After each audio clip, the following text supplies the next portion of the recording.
We're going live. We are live, supposedly.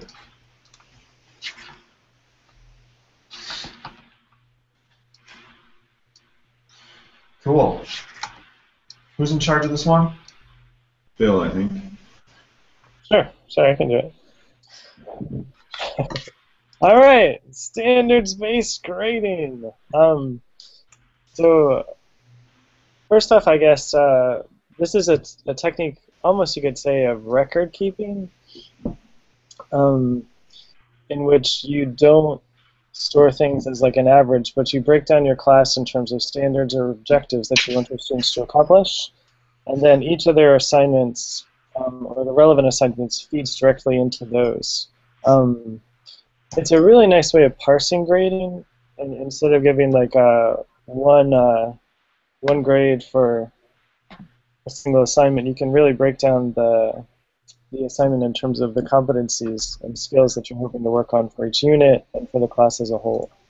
How many, well, I know some people definitely have familiarity with this. How many people have some idea about what's going on with standards-based grading? I have some. Do people have any questions? Or how would people like to structure this session for it to be the most helpful? I think what would be really helpful is like anybody who's kind of done a little bit or wanted to sort of just like report back on how things have gone. Like I feel like 2 or 3 years ago, Phil, you and Chris were kind of like the only people doing this. And then I think a lot more people are doing something along these lines, or something alternative to the usual, as Chris would call it, industrial grading. So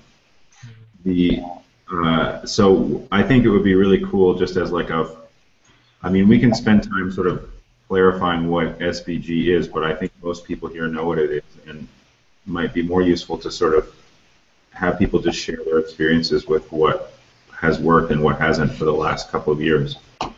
Sure, absolutely. Student and colleague reactions to SBG from Anna as well. Well, student reaction is a big one for me. I can start with that.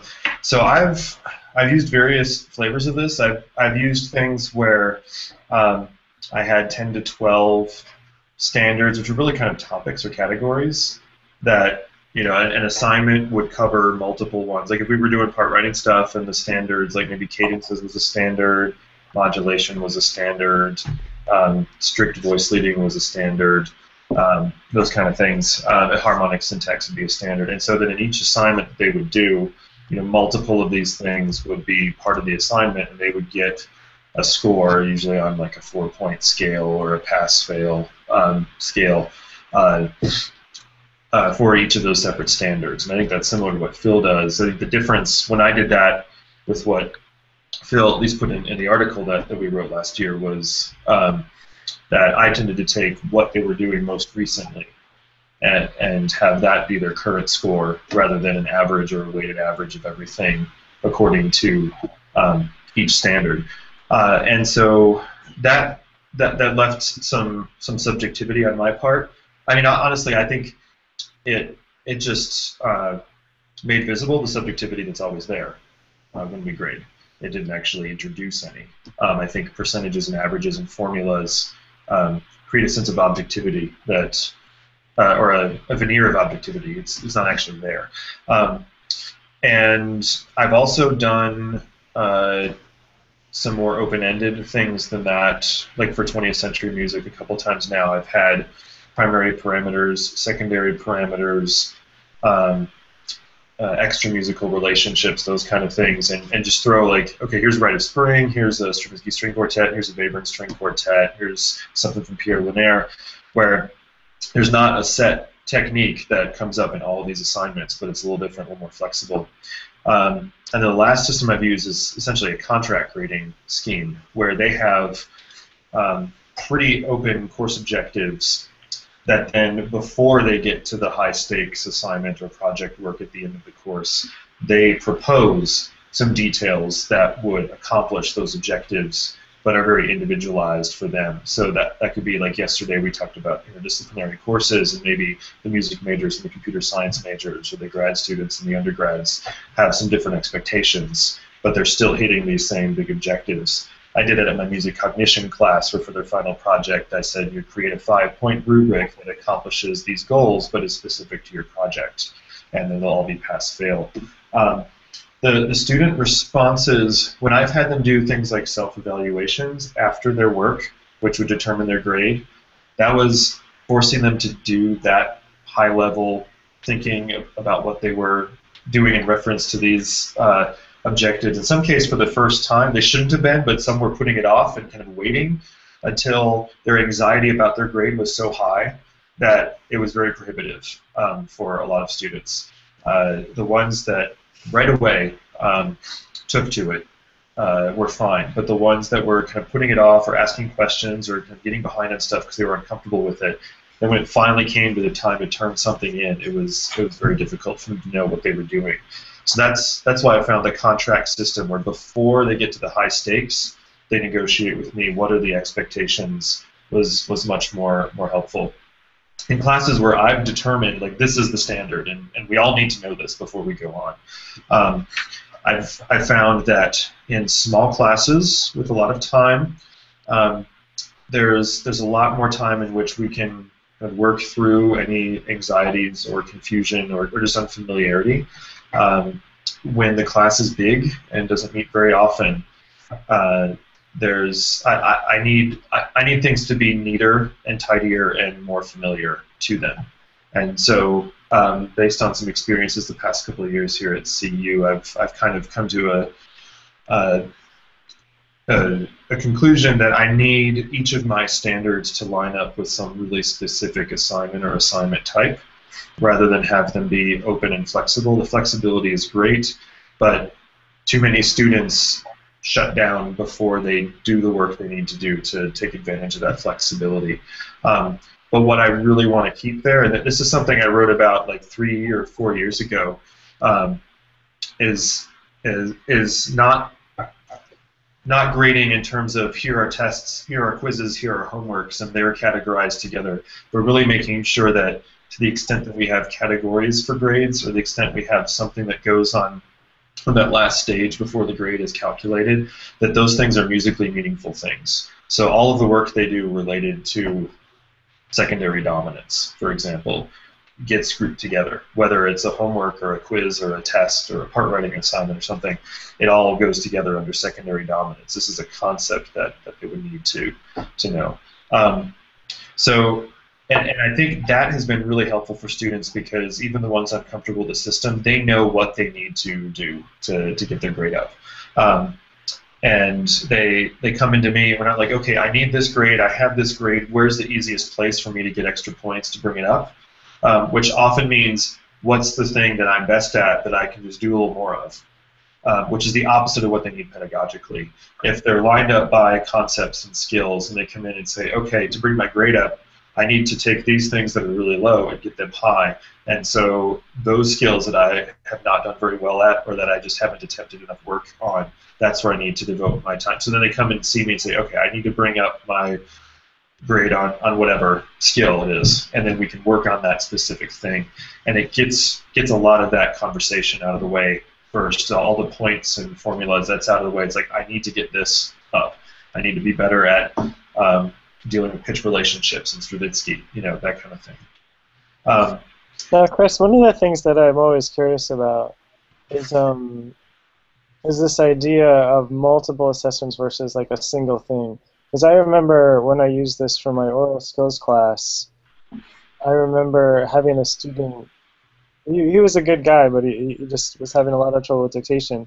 At the end of the term, basically, we were talking about sort of how he's done, and he's just like, yeah, I really don't feel prepared for the final. I feel like the dictation, melodic dictations that I did pass, I basically just got lucky that day and things like that.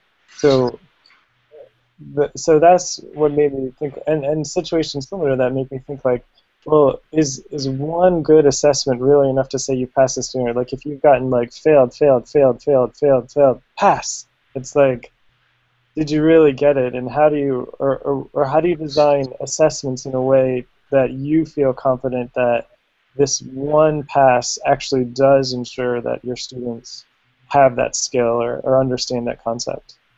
Yeah, so what I tend to do, if they have to pass one thing, which is usually what I do, the standard for passing is pretty high, and they have multiple options to redo it, as long as they're getting in on time and they're putting in an honest effort. If it's not there, then they can do it again.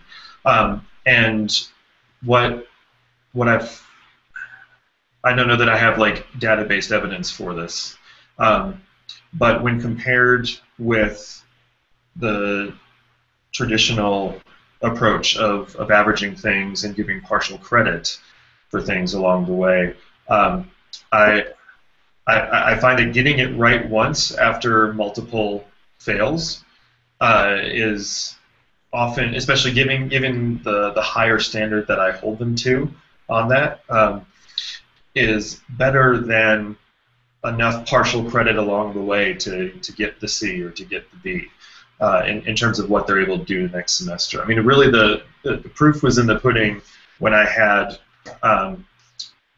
second semester, my second year in Charleston. So my first year students had pretty traditional grading most of the way through.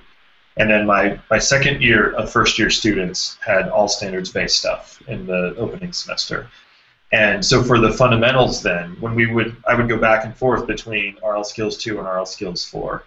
And the things like how fast, how many of the students just answered the basic question, what's the key, what's the meter, what's the solfege we're starting on, that kind of stuff. It was so much better for the RL Skills 2 students than for the RL Skills 4 students, because they had over and over again repeatedly engaged these things. Those mistakes had been corrected right afterwards, but they still had to keep pushing it until they got to the point where they performed at a pretty high level. And so I found that repeated engagement, even if they're making mistakes, if those mistakes are given corrections right away afterwards, and there is research on this, that given the chance to make mistakes, get a correction soon after, and then try again until you finally get to the point where you get it right, that ended up showing, just kind of anecdotally, my observations as a teacher in the classroom, the students who had gone through that were doing so much better at that later on when they had to apply it in a new context. Yeah, absolutely. A lot of it is just getting into practice too. Yeah, but that's. Go ahead. There's one component students know. Another component to our assessment is assessing where students need to direct their efforts for their subsequent studies. And a third one is that the tasks that they do for assessments can or may not be things that help them learn along the way. And so what I found is that having a lot of low-stakes quizzes, and there's research on this as well, not about the grading scheme, but just having a lot of opportunities to do this where the stakes are really low, where they're forced to do some recall practice. So I'm thinking fundamentals quizzes, this kind of thing, or sight reading practice. A lot of opportunities for students, low stakes, but counting for them to force themselves to try to recall these things quickly. That's a valuable educational tool, as is getting the key right afterwards and reflecting on what went wrong, getting corrections right away. And so I found that the way that I was employing standards-based grading, it actually led me to doing things in class that there's research behind as being good for them learning these things, as well as identifying where they needed to focus their study. And in terms of representing a summative measure of do they know this, considering how many of these things are going to get thrown together into a final grade, that final grade, I think getting the final grade perfect is something we can't do and is the least important of those three things. I want the activities that we do to direct their attention to where they need to do extra work and to give them the opportunities they need to develop those skills better. And then I also want to make sure that people who go on are ready to go on. I'm not setting them up for failure. That's really the most important thing for me in terms of the final grade, that it reflects their readiness to go on more than it's a perfect representation, because we can't perfectly represent that complexity of human knowledge with a single letter. So I'm okay if I make some mistakes on the should this have passed or failed, if in the process they're getting better opportunities to learn what they need to learn and they're getting their efforts directed in a good direction. Yeah, absolutely. Yeah. Yeah, that's the thing too. I think like one of the things that I realize is like so me and Chris do standards-based grading a little differently, but I think both methods are a vast improvement over the traditional like here's a grade of 100% or like I took a 5 points because you have parallel fifths. I think yeah, I think it's definitely a step in the right direction, like no matter how you implement it, because you're focusing the student's attention not on a final grade, and this kind of is addressing some of the things that Anna is writing as well. But it focuses students' attention on these skills and on these objectives which are your course goals, as areas that they need to work on, as opposed to just, oh, what's my percentage? Because the percentage doesn't translate to objectives, but if you have their grades in terms of objectives, they see it very clearly. It's all delineated out in terms of like, okay, I'm doing really well on these things, and these are the areas that I need to work. And just having the ability to refocus students' attention that way, I think is a huge advantage. Yeah, I think that's really the main reason that I like it is it gets rid of some of the gameplay. The gameplay that does happen still directs them to specific skills and content areas where they need to shore up their knowledge.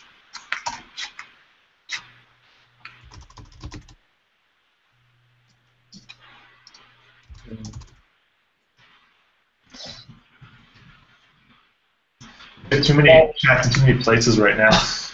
Yeah, it's good. I think absolutely. Like students will, whenever you're changing the system, students will always have a degree of anxiety about that.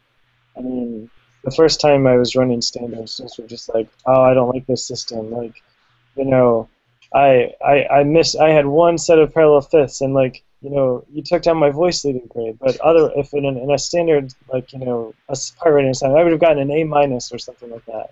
It's like, well, take your scores and average them together, and look, you do have an A-. I mean, I think it's partly just explaining to the students things in a way where they'll understand the way the system's working. Because one of the big criticisms that I remember getting, or the pushback I would get from students, is just like, well, I only made one mistake, and this like hurt my one grade, or like, you know, my cadence grade. So I had a 2-1 in the base instead of a 5-1, but everything else was right. It's just like, well, that's actually a really important part of the cadence, so that's why you didn't do well there. Yeah.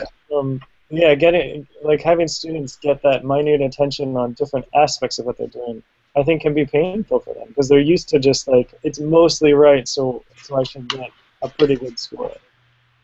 Yeah, and I've also shared with them data like.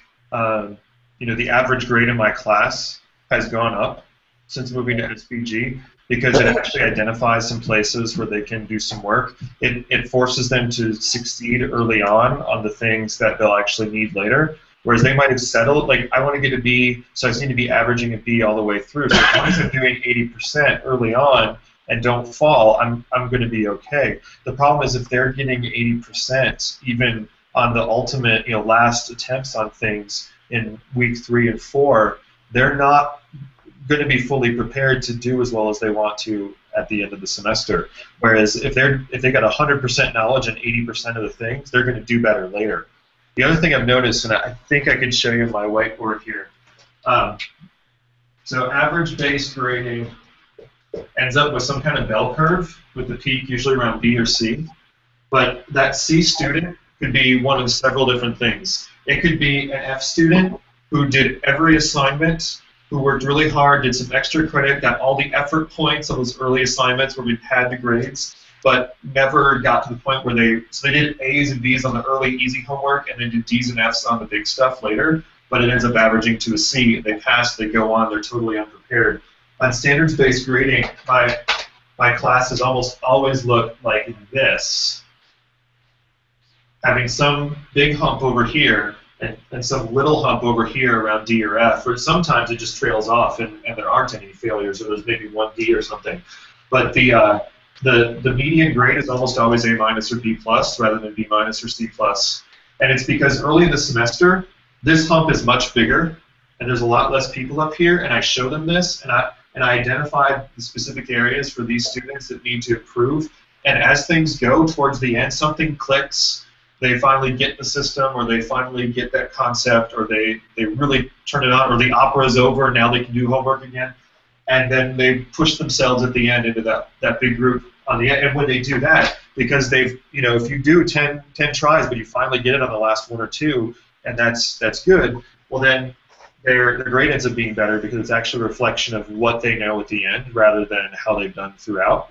And so I end up having better average grades, more people who know what they need to do. And when I share them that data, compare those classes, talk about the difference in abilities, you can start to kind of sell some people who are on the fence about that. I found, though, that the students that are here under both systems are the hardest ones to convince. The people in the honors program, the people who have done the game well and know that I just need to do X, Y, and Z, and I'll get the grade that I want, I'll get the scholarship, I'll get the GPA and all that. When it opens up and it exposes some misunderstanding, first of all, the fact they've gotten A's their whole life, so there's something wrong with you, you're doing something wrong if I'm not getting an A. And so they don't trust me when I say, this needs to direct you to do something differently. And then if they realize, wait, I don't know this, and I didn't actually know it in Theory 1 last year, I just got by. This is if I do actually make it clear to them finally that, no, you didn't actually learn it, you just passed it. And so now we're exposing something missing that needs to be addressed. Then what happens is they really panic. If they actually come to realize, I never learned that, I don't know that, I need that, and grades are due next week, it can be a big panic situation. I think that's a situation where they need to be awakened to that, but it can be very, very difficult, and when it comes to the best students, that can be the situation where if you have skeptical colleagues, that you have to make tighter cases where no, this is really what's going on, and it's a good thing to do. Yeah, I think I think no matter what we do, there's going to be also some students that fall through the cracks too. Like I recently had a student, this was in my first semester sophomore theory class, and we have been using standards-based grading, and I know he's been held to like high standards, but like he was like flaking out on basic figured base, like if there's nothing there, is that a seventh chord? Like he's asking me questions where I'm just like, like how did you make it? So I don't know. The balance that I find myself really wrestling with is if you allow multiple makeups and you allow reassessments and things like that, what prevents students from flaking out and then just doing the cram right before the final to pass, but not really having that knowledge and it doesn't sink? If you only let them do the reassessment if they turned in an honest attempt on time, and you only let them do so many of them at a time, and if you have hard deadlines for the reassessments, like for each unit, I think those can keep things on track. So, for example, like I often do something in a unit where, like, okay, you have a week after the original due date to get a reassessment in. So we'll try to turn the grades around by the next class, and then by the class after that, you have to resubmit. And the work starts to back up, but if you do the reassessment, still not quite there, then you can have another one. But then the unit comes to an end, and there's no more reassessments. And at that point, I usually say, if you're sitting on an A or B, you can do the final project for an A, and if you're not above a certain threshold, you can do that many points worth of extra reassessments to shore up that basic knowledge, because you really need that more than a high-level synthesis project to go on. But then at that point, it's done. And there's always a student, someone's in the hospital, someone, something happens, and we work out individually, and I'm generous, but only if they keep checking in with me so we can keep them up. But I think having that initial deadline and say it's a reassessment, it's not a second chance to turn it in. If you didn't submit an assessment, you don't get a reassessment. That keeps them checking in and doing the work. If I have attendance issues in class, then I'll say, okay, I'm even online submissions, I'm only going to accept them if you're in class that day, or you communicate with me ahead of time about why you're missing. And that keeps people honest, keeps people checking in, because I need that info. I need to know where they are and not let them wait to the last second, just kind of pull it out of thin air.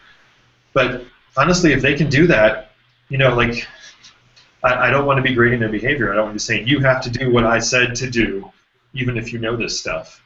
And I had one student who just kind of kept pushing back on me because I kept giving him A's when he didn't come to class. Because he'd show up on the quiz days, he'd turn in all the projects, he'd turn in the assignments, and they'd be amazing.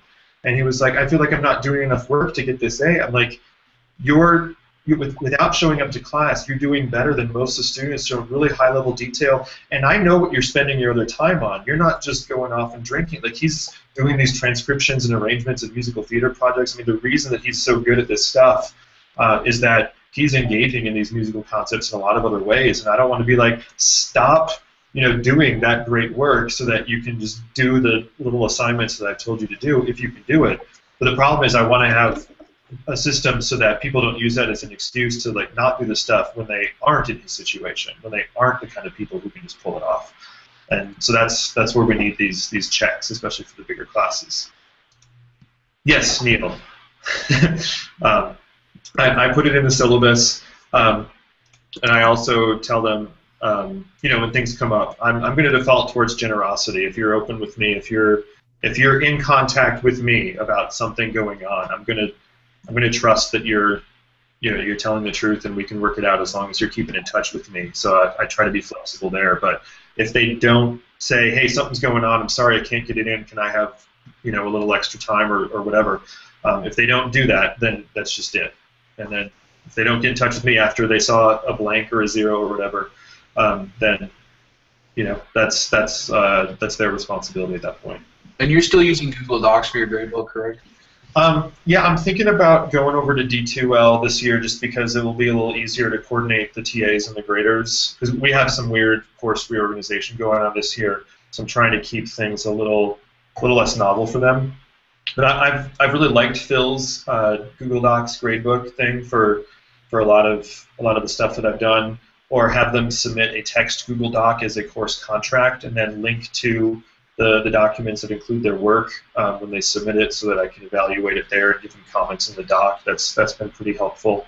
But yeah, when you're dealing with pass-fail grades for a list of assessments and you're just essentially tallying how many things are passed and how many aren't, and there's your grade, it's pretty simple to use any kind of gradebook for that.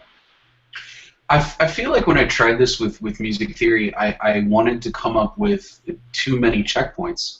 And I don't know if anybody had ever fallen upon this. I have great successes with this in my electronic music classes. But for some reason, with the electronic music, it seems so cut and dry. Like, can you automate something? Can you mix this? Can you make 3D space? Whatever. Yeah. But with music theory, I just feel like what I want them to know is almost more specific in a sense, and like I feel almost more crucial to their life skills as a musician, and I just don't want to fail, and I get like very overly anxious about using standard-based grading in the classroom, and I don't know how to get over that hump. I don't know if it's a psychological thing on my part, or if it's just that I am thinking too narrowly and not as obtuse as I should be. I'm not sure, but if anybody has any insight, that'd be great. I think as well, like when you've taught music theory, when you've taught a course already, one of the really nice things that I've done is go back and look at what you actually did. You're like, all right, I assigned this assignment. What are the skills that I really are hoping students get out of it? And then you break your whole course down into like, this is what I actually did. So this is what I was assessing them on. All right. And that lets you look at this overview of like, all right, I have 16 skills in this first unit. Like, and that's cool. Like, you don't need to necessarily parse it further or group them together, although you can. Like, if you're having like, figure-based realization versus figure-based analysis. Like, I treat those as two separate things. You could put them together because they're both related to this idea of like understanding what intervals above the bass mean. So I mean, one of the things that is really nice having taught a theory course before is to just go back and break down. Like, I had an exam. These are the things I asked them to do in the exam. What are the skills and objectives from my course that are related to these specific activities? And you just have this massive list of might be like 40 or 50 things. And then you can start breaking them down into units and organizing them like that. But one of the other things that I found by doing that process is like, holy crap, like I'm not really, I'm telling them that they need to know this one skill, but I'm not actually assessing it. Or like I'm saying that this is a really important thing, but I'm not putting enough emphasis on it in terms of giving them activities that work towards that competency. So I think it also is really good in just sort of exposing like what we think we're doing versus what we're actually doing. That's helpful. Thank you. Yeah.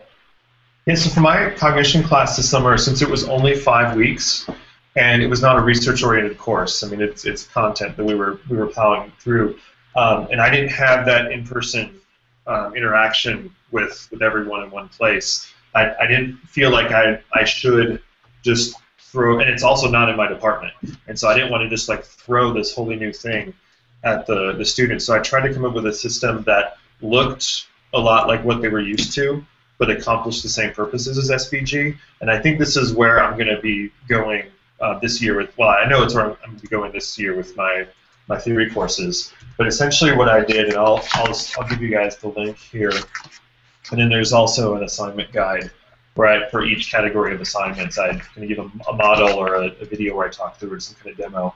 But essentially the assessment was we had quizzes. They made videos explaining concepts.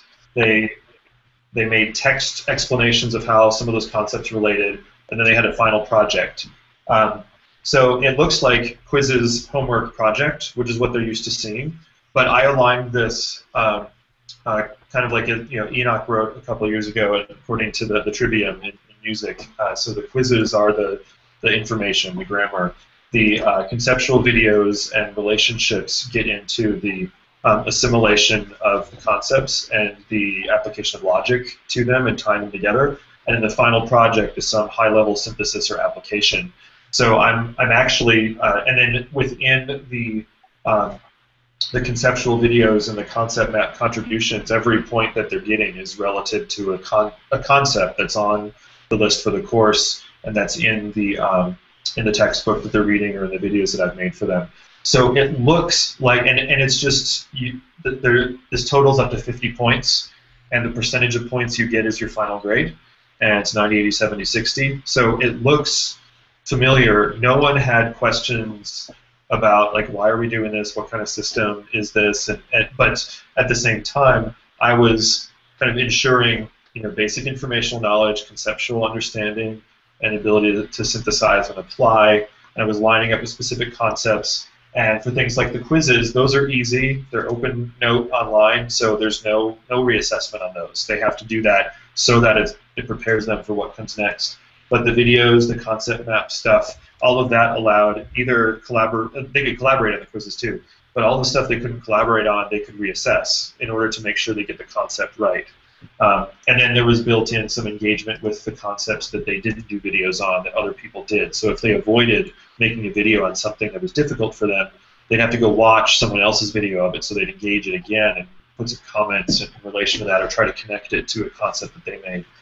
So this was kind of a way to sneak it in, to divide the grade according to concepts and yet make it totally straightforward for them. And D2L was just keeping a running percentage of what things had been open so far and what was their percentage right now, and they knew what things were open for reassessment to pull that up. And class was fortunately small enough, and it was the only thing I was doing at the time. So anyone who was like not doing what, I could keep emailing them and just reminding them, oh, here's what you need to reassess.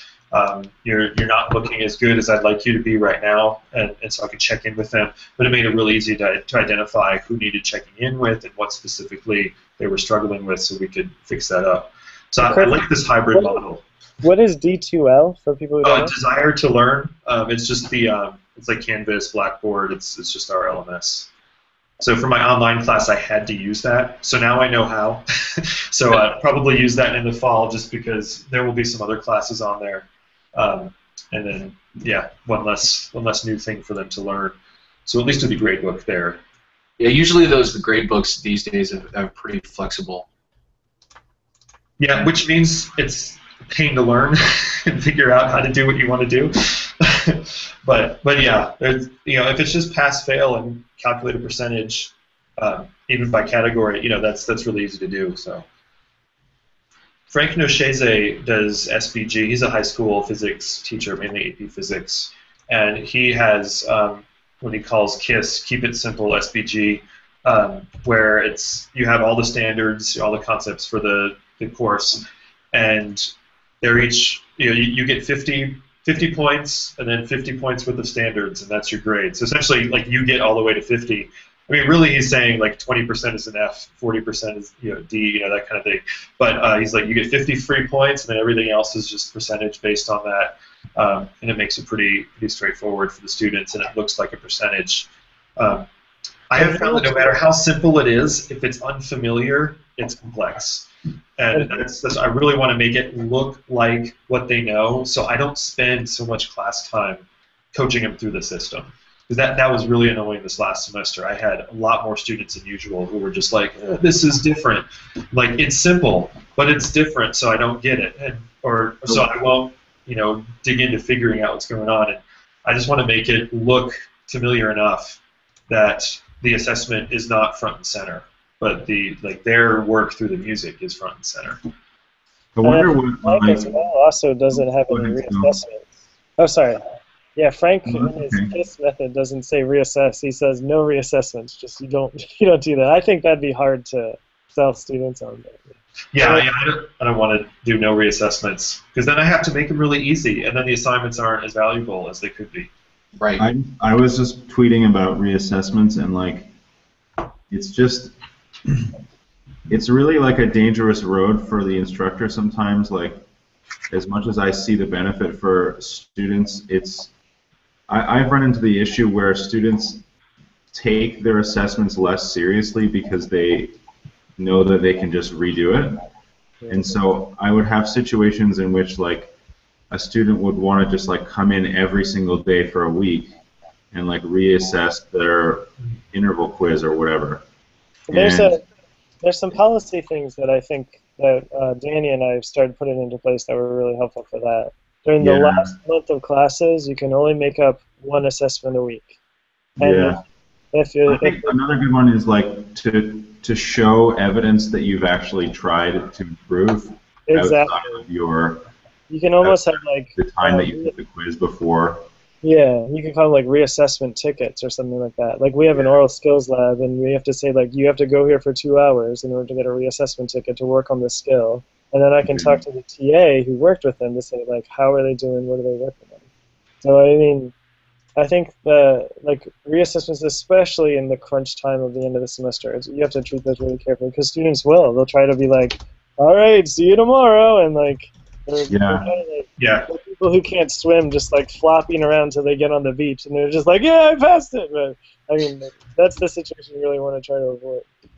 Yeah, they're definitely setting limits. Like, during finals week, if I'm doing oral exams, I'll also have like reassessment slots, and it's like once they're up, they're up. Or I might say you can do like this many points worth of reassessments during finals week or during the end of the unit, or like one per week. The other thing is, if I'm doing, so like for sight reading exams, I'll usually have like 2 separate things that they need to pass, but there will be 3 exams. So you choose one or the other and come for the first exam. If you pass it, you now have 2 exams for the other. If you don't pass it, you have 1 exam for each. And if you still don't pass it the second time, well, now you got to just do 1 the third time, and that's it. And so sometimes building in that schedule can be helpful. It's 3 shots, 2 standards, so you can reassess 1 at that time, and that's it. And any quizzes that can be automated, like fundamentals quizzes, you can say you can submit it once every 24 hours online, and just keep doing it until it's right and submit it. And if you don't get it, you do it again tomorrow. I think that's another thing where if there are things that are auto-graded, we can let them reassess more often. Yeah. It could take a lot of time from us, and just be honest, like, hey, I'm giving you this thing, but I'm giving you of my own time, because it will be valuable for you, and because if it works, it will help all of us have an easier time of what comes next. But I have limits that I'm going to set as to what I can do.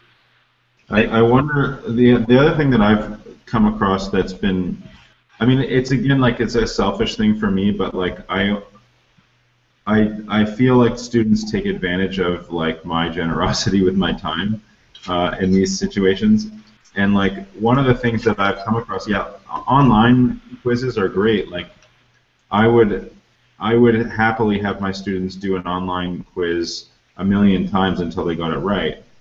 But you know, the fact is, like a lot of the quizzes that you really want to test them on, like require. I really haven't found a great platform other than pencil and paper for doing, you know, certain tasks, and that just requires them to come in and do it in front of you. Yeah. And so that's kind of difficult. I mean, one thing that is really great, not to plug software, but I tried using the what the heck is it even called? The one that Lee Van Handel developed, Music Theory Skill Builder. Oh yeah. Which is actually really, like, it's pretty well done. Unfortunately, dealing with Oxford is a complete pain in the ass, and they, like, their tech support sucks, and they're really like they lock down the accounts and like your ability to reset the quizzes and stuff. It's a real drag because the software itself works really, really well for doing, like, they have like drag and drop notation and stuff like that, like things that you really would want on fundamentals quizzes that you can't get on a lot of those automated ones where they're just multiple choice or whatever. But yeah, I like the thing is when you really need pencil and paper, it's tough to. You have to be careful about managing your time. Yeah. Well, the other thing I've done is I try to make the quizzes the same time length. Like if they're timed fundamentals quizzes, make them all things that can be like a 1 minute or a 90-second quiz. And then I'll have copies of several different things that they can grab on the way in. It's the beginning of class to say, okay, I'm making these 5 quizzes because those are the things people need to do most. We have time for 2 of them. So pick which 2 you're going to study, and then beginning of class, you're going to do those 2. And then it's the same time limit, it's the same amount of grading for me or my TA as if they all did the same quiz. But they've allowed themselves to target their studies a little more.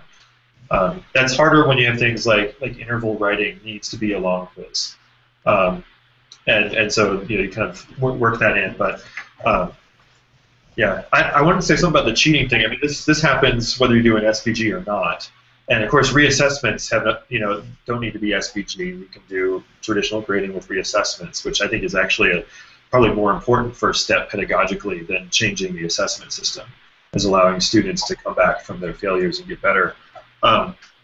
Is like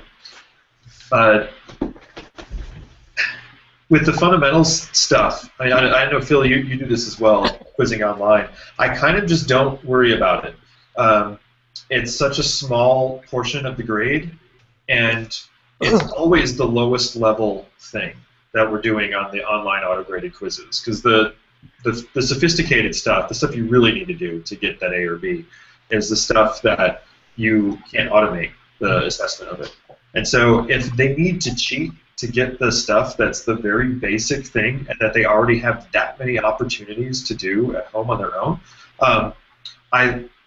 I feel like, one, they're not going to pass anyway, or 2, it's going to be really obvious. Because what happens is that like students will do really, really well at home on those quizzes, and they can't pass a single one in class.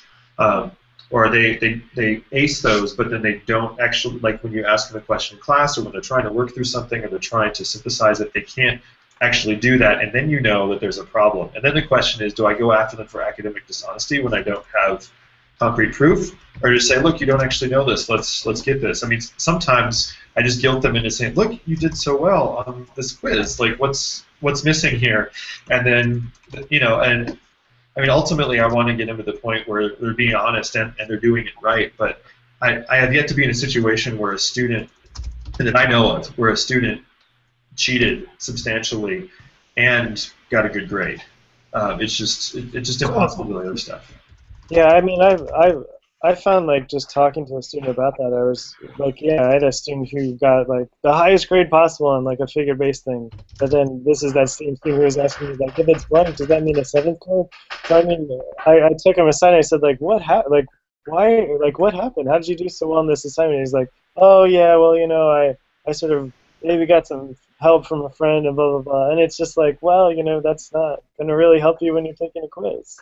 And getting them to realize that, like, cheating for a grade, since we do have multiple passes on the same kind of material, Like they're not they're not going to fool anybody because they'll eventually just fail the in-class stuff.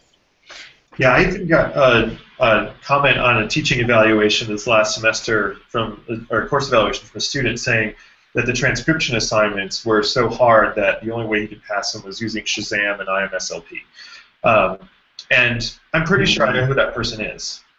And that person did not do well. He just barely passed. He had other skills that were there. And I don't know for sure if it's this person. But you get like other people that I've suspected of being the one who walked away with the key that I gave to the TA that got mixed up in the paper or something. Like that happens sometimes. And the people that were pretty sure doing it are people who were saying, oh, I misunderstood the directions when it was really clear that they weren't supposed to be doing what they were doing. Like they're always the ones that are having trouble overall. And so sometimes there's a personal pressure situation we need to deal with more than the dishonesty. But I have yet to have a situation where I'm worried that the grade was that different from someone who cheated that it's worth not doing things that are valuable for everyone's learning. One of the other things about transcription. Oh, sorry. No, you can go and then I'll say after. Just a quick idea for transcriptions to prevent the Shazam thing. We have students improvise and record their improvisation over like set baselines or whatever, and then we take those and assign them to another class for transcription. So they can't look it up because it's improvised and it's going to be sloppy, and some of the recordings sound like really bad because they're like like their mic was too close or whatever. But I mean, it's all good for the students to have to deal with that stuff. Yeah. So I did this this past year using both online timed quizzes and beginning of class timed quizzes. And I think sometimes the gap, I did have certain students where there was definitely a kind of gap in their success, but I don't think it was because they were cheating. I talked to them, it was just that the online quizzes are like multiple choice recognition, more analysis stuff, whereas the in-class ones are all the pencil and paper stuff, putting notes down, and it's kind of the more sophisticated or higher level skill, And I think there's often a kind of a gap between students' analysis skills, their ability to recognize something, and their ability to reproduce it with, say, good voice leadings, and that's just like a normal thing. And that was a source of frustration for some of the students. But so the question I have related to this, I like this. I'm going to use it again in some form, but just in terms of feedback on the written quizzes, right? Because they're in some ways they're very quick to mark because if basically you had to get it perfect to pass. So there's kind of nope, and then I found myself writing emails repeatedly to the same students saying like, you really got to resolve your sevens down or whatever, and kind of I'd end up with this pile of quizzes on my desk, and I'd kind of be writing a lot of things that said the same things to people. So I didn't know. I'm just curious whether anybody had a good system for giving feedback on these time quizzes. I didn't want to give them the quiz back ever because I had like a few different versions, but there were only like 4 versions of each one. So I don't know if people have ideas or tricks that they've developed. I always give them a quiz key for those things right after they turn it in. That's one really easy thing to say. Well, you can't make it up late. The basic quizzes just need to be in on time because I'm distributing key right away. Same thing for my analysis assignments. I give them a model solution. That may not be the only right answer, but it's my coherent model. And then we talk through that in class usually if there are some questions about that. So they have a chance, really quickly after. And there's some good studies about the effectiveness of having them practice recall and then make mistakes, and then really soon after get the corrective feedback that ends up helping them build the inhibitions they need to in the erroneous associations in their brain. And that means I need to make a lot of extra quizzes. But the thing is, I made so many of them that it's easy to mix them up, and they don't have time on the time fundamentals quizzes to look through every key that was given to students last year. Of course. And so really I think the timing, which is an issue with disabilities, but we usually have accommodations for that. But otherwise, the timing is something that kind of precludes a lot of the things that we're worried about there, and then allows giving that feedback right away so they can get it right. Yeah, but I also tell them I usually have my TA not mark everything that's wrong. Just say pass or not pass. Just PN or P or A is attempted, and then N is attempted. And give that back, and I give them the key, or I put it on the website, and then it's up to them to do the legwork to compare them, and then say, look at the key, look at the textbook, and see why you got wrong what you got wrong, and apply that to your study for the next one. If you're not able to do that, then talk to me or the TA about office hours, or talk to one of your peers that did well on that, and you can kind of help them with something they didn't do well on. But I put the responsibility on them. I'm not writing lots and lots of comments on these things. That one, they probably won't read, and two, really isn't what they need to do in order to master it themselves. Yeah, that goes back to that minimal grading thing that I talk about a little bit in the MT article. This comes from a guy, John Bean, who does a lot of writing across the curriculum. He found that when instructors marked grammatical mistakes, students didn't really learn from those corrections. If you correct a student's grammar, it never really teaches them to fix their own grammar. But if you just marked in the margin you have a problem here, and then force the student to actually go and figure out what the problem is, they actually learn by that experience. So when I give assignments back, I'll do that. I'll just put that X's above the part writing, or circles below figure based, or circles below Roman numerals, and things like that. It tells the student that there's a problem in this area and I want them to figure it out. And oftentimes, I actually haven't done this yet, but I've often thought a cool way to do that would be to tie your reassessment ticket for them correcting their own work. They have to write down what all their errors are. They have to figure out what errors they made and then correct them in order to take a reassessment with them. Does that be what Megan was talking about before, the proof of work in the interim between assessments?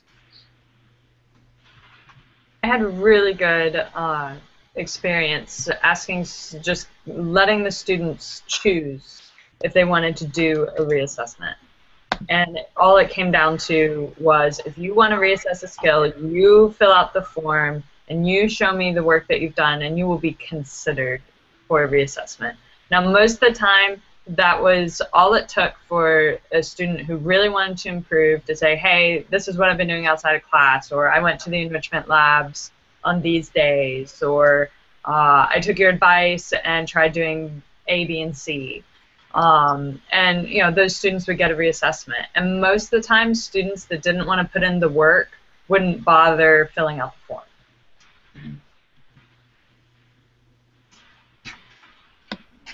Yeah, so that's the thing. If you make it something that's just cheap, a lot of students will just throw stuff on there, and then you've got to grade it, and they have some feeling I did something, and you now owe them either a certain number of points or at least the attention and the feedback. And if you put the onus on them to request that time or to request that opportunity, and it makes it obvious you'll have to create something new for them for it.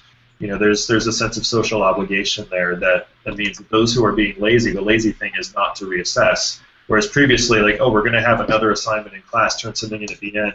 The lazy thing is just to scribble some stuff and give it to you, and you've got to deal with that. So I really like that idea of requiring them to put some effort into requesting the reassessment.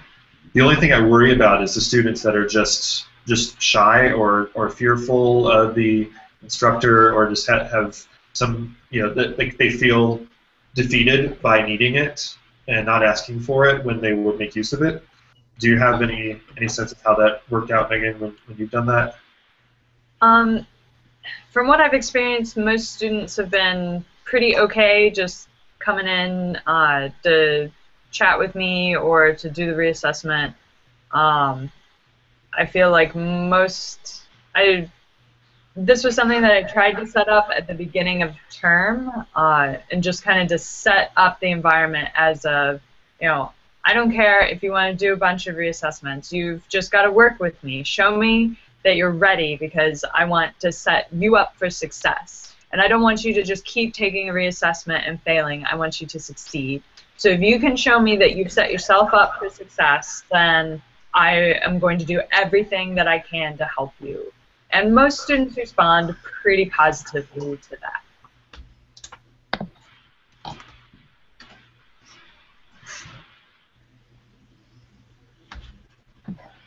So we're having a little discussion on Twitter whether we should keep talking assessment and push back the OMT discussion until the last session and then just drop the PBL part writing follow-up, since we didn't have as much of a directive at the end last time to produce materials. Would people be open to that? Well, the schedule says 1:30 is the OMT follow-up, then 2:45 is the part writing PBL. Yeah, so I put the wrong timing. So we would drop part writing PBL and push OMT back to its slot. Okay. Okay. And we'll still do our closing ceremonies at 4. Yeah. Yeah. What do people think? Until 1 minute ago, this was a I'm very okay with active that. and rousing discussion. I'm okay with that. I'm okay with that too. I'm gonna have to depart here soon, but Okay. He's got the train going. There's like some loud train. I think that's me. Okay. Yeah, let's take maybe a 15-minute break. So then come back at 1:35 for more standards or more just assessment in general. Yeah, I think Cool. it'd be good. Should we just leave this hangout open? Sure. I'll I'm just fine with that. mute myself.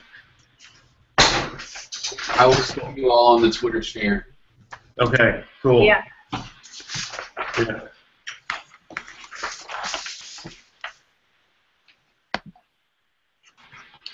Let's see.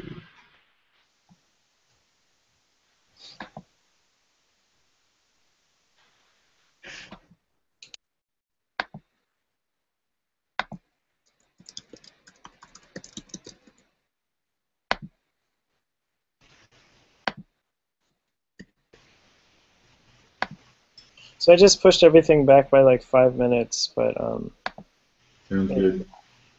okay.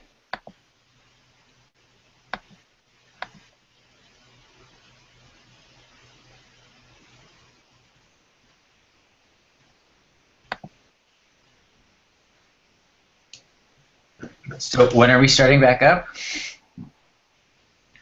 15 minutes. Okay, cool. See you then. Yep.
know.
Hello, everyone.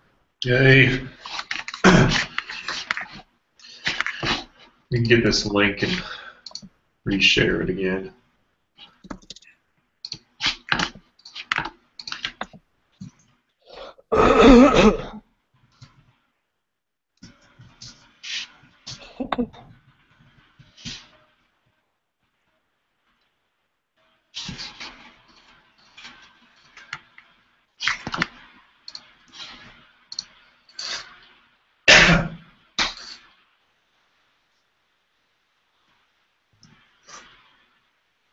If Danny's still watching, but I still don't have Nutella for him. he's Oh, crying. He's crying chocolate tea. Yeah. There's a church in South Carolina. Oh, we're recording this, aren't we? There's a church in South Carolina that offers online communion and Easter on demand. I don't think you can actually download the bread line, but always reminds me of Homer Simpson ordering a tab. Yeah, I think I saw a Daily Show where they had someone who excommunicated people online. Like he was like, what's that when you like cast out the exercise people? Okay. I was gonna say, isn't that kind of like breaking up with somebody over text? Assessing the spiritual life of.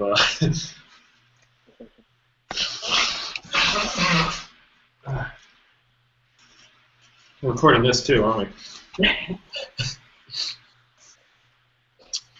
One of those days. All right, so what did we talk about? I'm having chocolate cheesecake.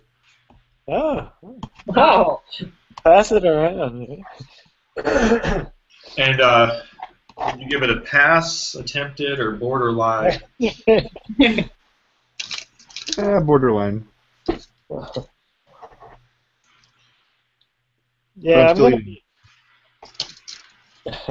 I'm definitely gonna have to update those scripts because Google crashed the trigger function that I was using. What Danny came up with is a really nice solution. He basically just set it to run every 12 hours. So, so I think that's a nice way to do it. Well, and the trigger script doesn't work when mobile apps access it. So Exactly. When you check on their phone or their tablet, it doesn't update. Exactly, and this would solve both of those problems. So like every 12 hours or so, the script will just run on every spreadsheet. So poor Google servers, but that's. Yeah. What I ended up doing is like right before class, I would go to the folder on my computer where Google Drive was synced, and then it has in that folder links to the Google Doc files. So I'd select all, and then open make O to open, and then it would crash my computer for about 5 or 10 minutes with 40 spreadsheets. Right. And then it would trigger that and update each one of the grades, and then I'd go to class and they'd all have it updated. Yeah, I did the same thing. But yeah, this just makes it a little bit easier. I guess I should set it for 24 hours. Like, do you really need things? Like, Yeah, just set it for like if you teach at 8, like 7 a.m. or whenever you know that you've already graded, but it's before class. right. Yeah.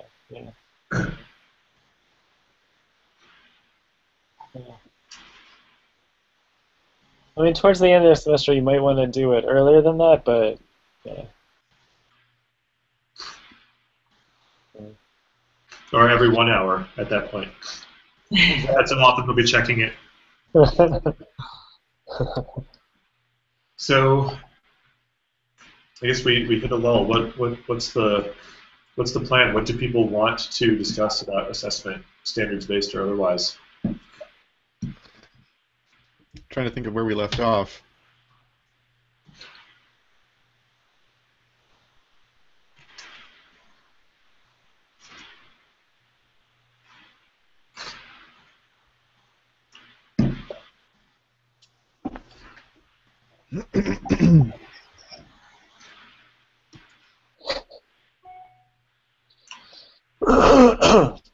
Do people still have questions? I mean, we don't have to keep doing this if everyone feels.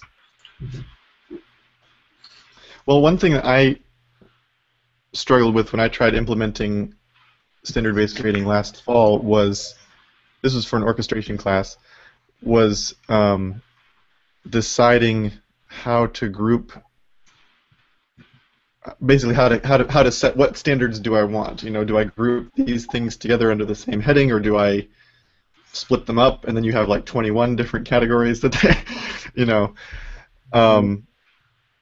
What have you found to be the most, I don't know, is there kind of like a mental process you go through when you're doing it now, that you've done it several times in different ways, of this is how I want to, this is what makes sense to my mind in terms of grouping certain skills together or separating them out? Or yeah, I think it has to do a little bit with how your final grades are determined and things like that.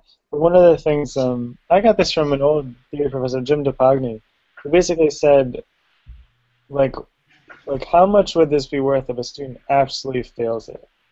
Like, or what percentage should that section be worth if they absolutely fail it? Like, what's the highest grade that you've ever seen like that? And then you do this balancing game basically, where you kind of like weight those things. Now some people and just have simpler systems where they'll be like, I want to have 10 outcomes for each module, or I want to have only have 15 standards or things like that. I think the more minute and fine you get, the more difficult it is for students. Like if you have 60 outcomes, I think both Chris and I started having like a really big number. Over 100 for musicianship 1. We finished with maybe 80. It's overwhelming for students. So yeah, I would think so. I think having like 30 for a whole, or 30 or 40 maybe for a whole class is probably feasible, especially if you roll them out like one block at a time. Like here's the Unit 1 stuff, here's the Unit 2 stuff, here's the Unit 3. But yeah, once you get beyond 15 per unit, I think it's really hard for students to just keep track of everything. And it's so different. Multiple times, and each assignment has a different set that it entails. That gets really unwieldy. When I first started, I had a dozen, but they were really categories, and there were like anywhere between 2 and 5 that like a part writing assignment would cover at a given moment, or a dictation or a transcription or something. And I tend to do more of them now, but kind of per unit.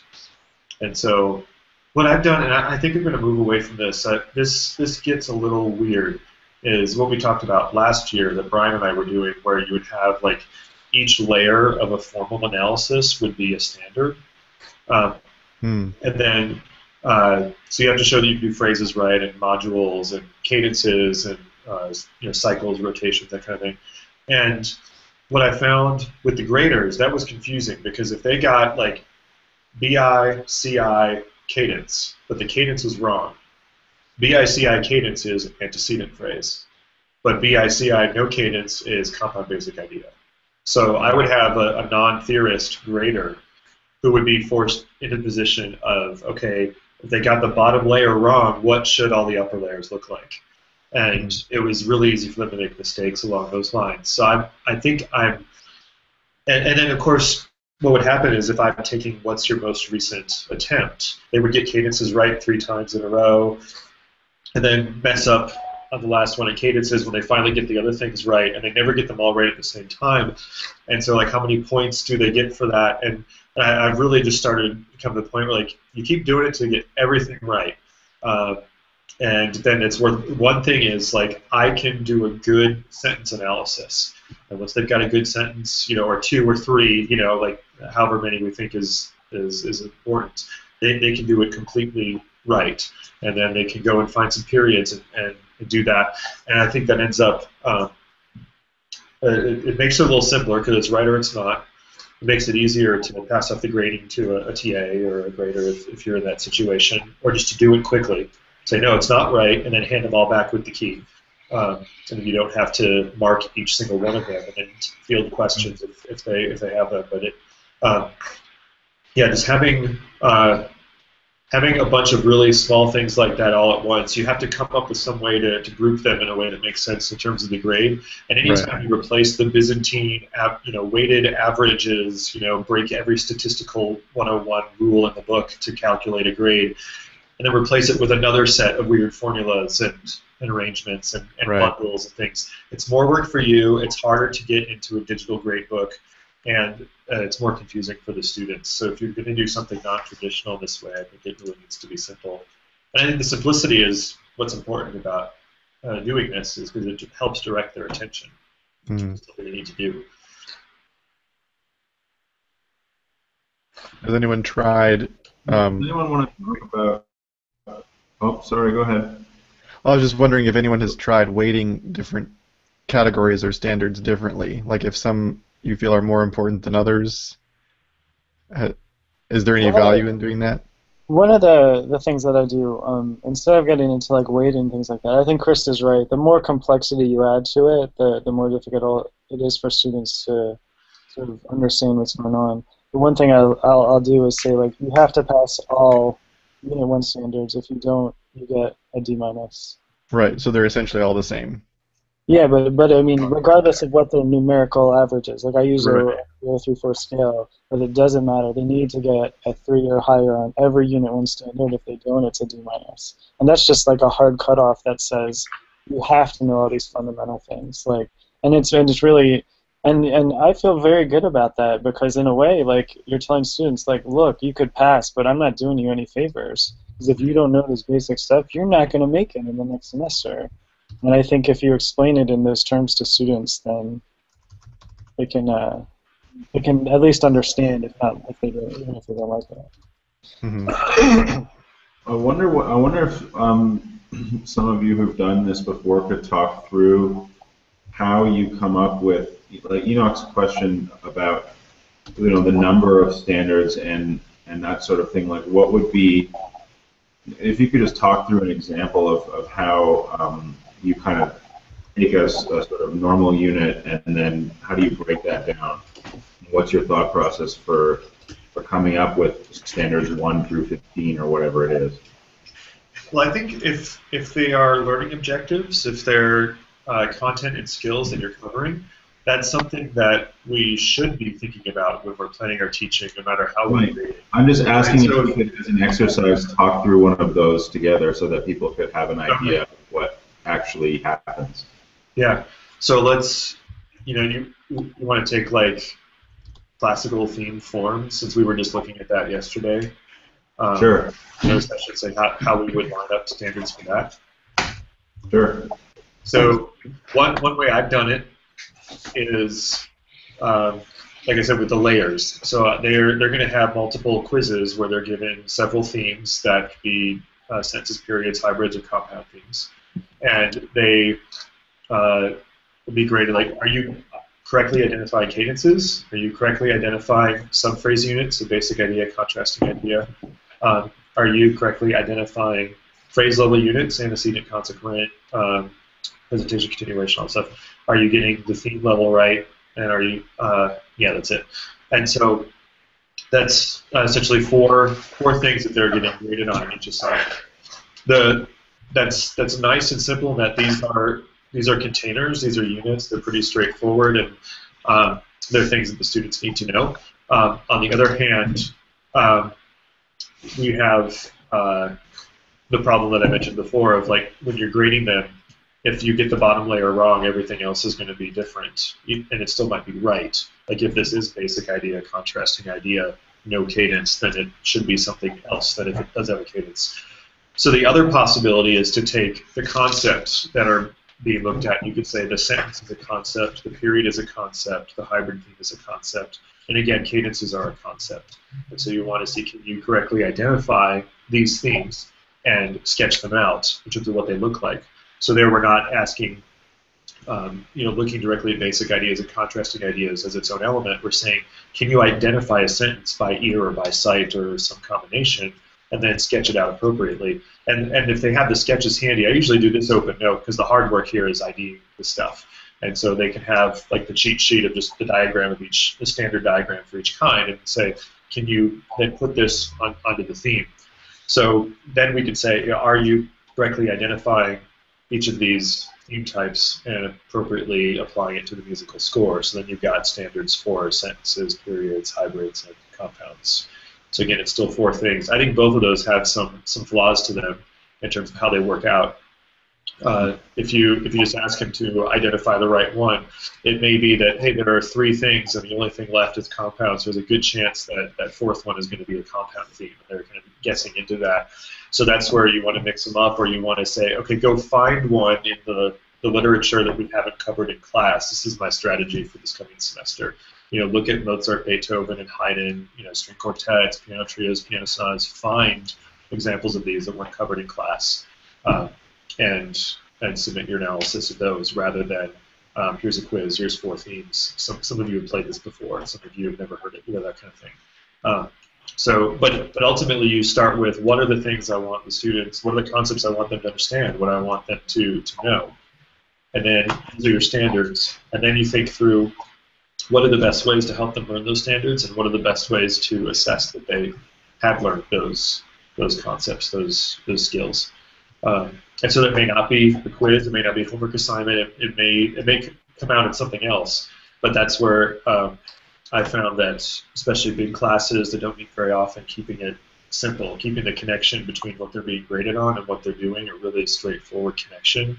Even if that's not the ideal situation, it still helps them get into that and kind of meet them where they are and help them start thinking about things in this way.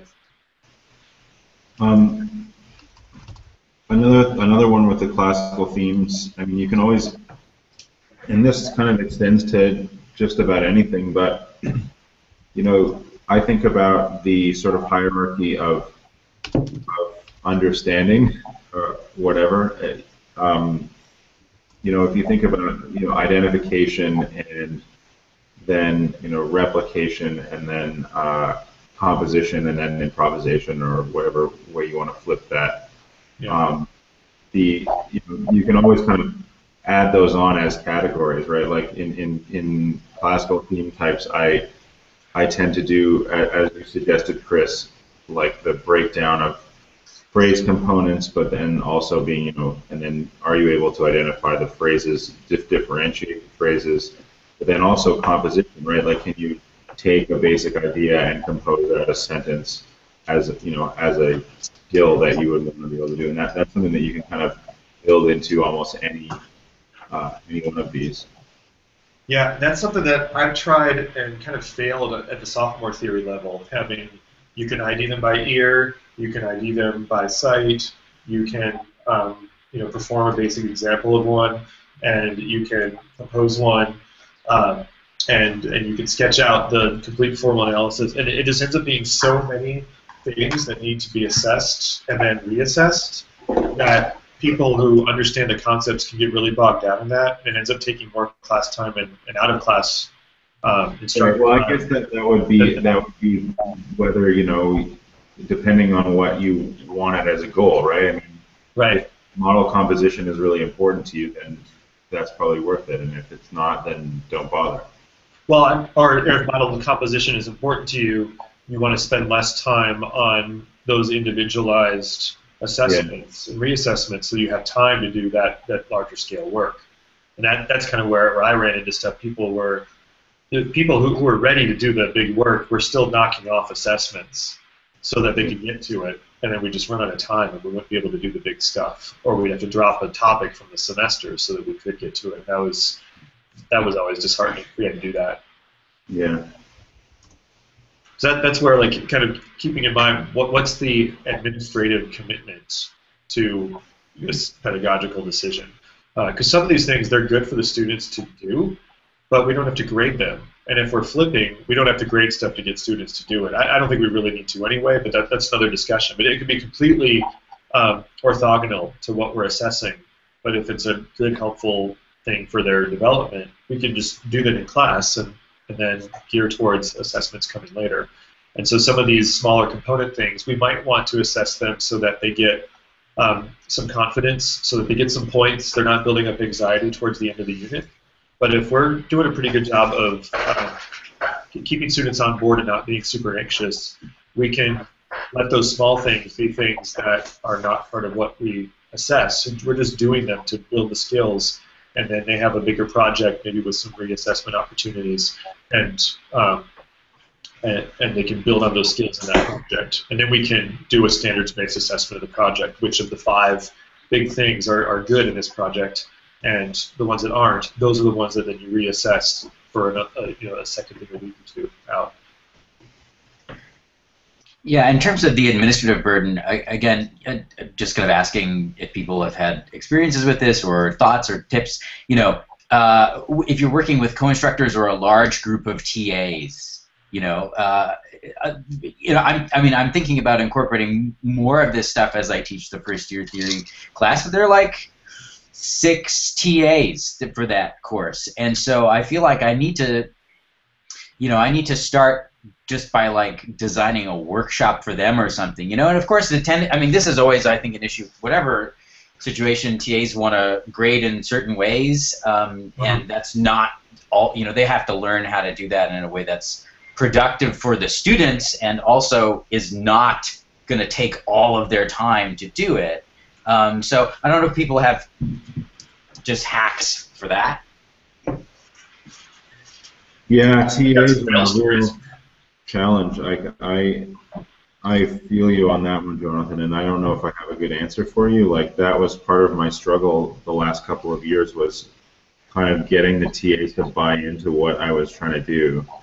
And it's hard. Like if they're composition students and they just don't care about any of this, what are you supposed to do, right? And you, as a graduate or as a course coordinator, like, you kind of work with what they give you. Like, you don't really. Not everybody is a Megan Naxer. So believe me though, trying this stuff as a graduate student and trying to bring the initiative to my faculty and to my fellow graduate students has been really tough. It's so difficult to try and get people on board and to stay on board.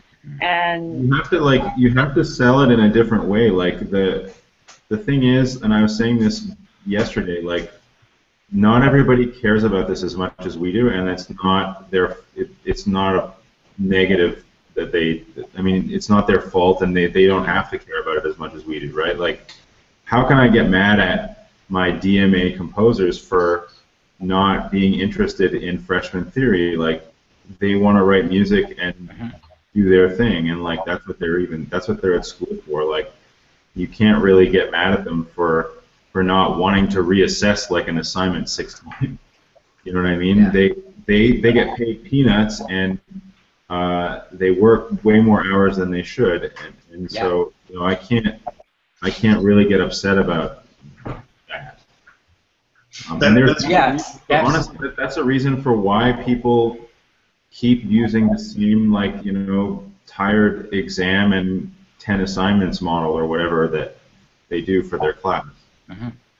So and it's this interesting trade-off, right? As people are tied to their habits, even if those habits are kind of not the best thing for them, even, right? Like, they just, that's the way they like to mark part writing, is by adding a million things, and it seems easier to just keep doing that, even if it's a lot of work, than to go to something that's more streamlined, which can ultimately be a win-win, right? That's like, it's better for the students, it's less work for you, and it is easy. So where I am here, and Bryn, the situation well, but is when I teach first year, I have this team of TAs who are all doctoral students, mostly in theory, but some in composition. But then when I coordinate second year, I have co-instructors who are adjuncts, who also may have more of a theory background, as well as advanced doctoral students. And so that's also a different, situation, just in terms of the interpersonal dynamics. I feel much more comfortable about bringing this in with the TAs for the first year. I'm just going to say, like, look, this is the way we're going to do it, and I'll kind of walk you through and teach you the way that we're going to do it, and here's why I think this is a good thing. but I really feel less comfortable selling it to my co-instructors when they're experienced and they've done the course a lot more times and they've all got their doctoral degrees, and and I feel like I'm really already asking a lot by asking to do projects and other things. It's just like the kind of administrative and personal costs are a barrier, even though I really don't want it to be. You're not getting a 60-year-old adjunct to buy into this, who's been teaching the course for 30 years or whatever. We hired an adjunct at Delaware, but she was young. I mean, she was a fresh DMA comp student actually, and she was just like, okay, I'll try it. So yeah, I mean.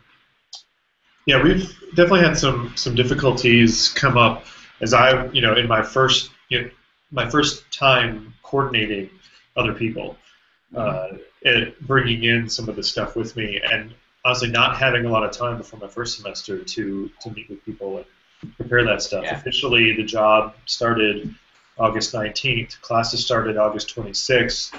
The clock, according to which I was paid, started September 1st. Moving truck came August 12th, and so I had a week to unpack before we started orientation week, where I was getting oriented, and then there's one afternoon to train the TAs, and the graders don't get assigned until well into the semester sometimes, second or third week, and so it can be really difficult, and I don't want to ask new graduate students to do a lot of work over the summer when they're moving here. Some of them are already married with kids sometimes, and have income needs that they have, and I'm not getting paid for the summer either officially, and so I'm trying to do other projects. I teach an extra class or two or something to fill in there, and so I don't have time to run all kinds of professional development for them either, and so it's been a struggle, especially as I'm trying to give the students some freedom, trying to give the TAs some freedom, to give the students some freedom, and at both layers there's just need for more structure in order for them to handle that.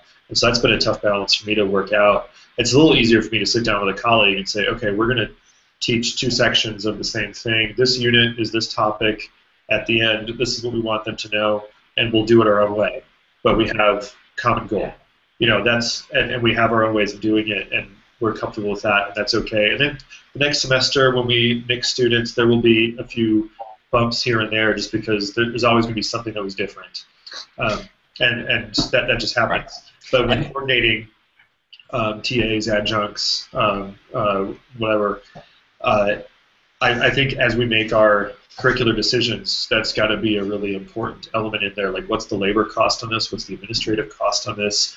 How readily will maybe a first-time teaching graduate student be able to implement this?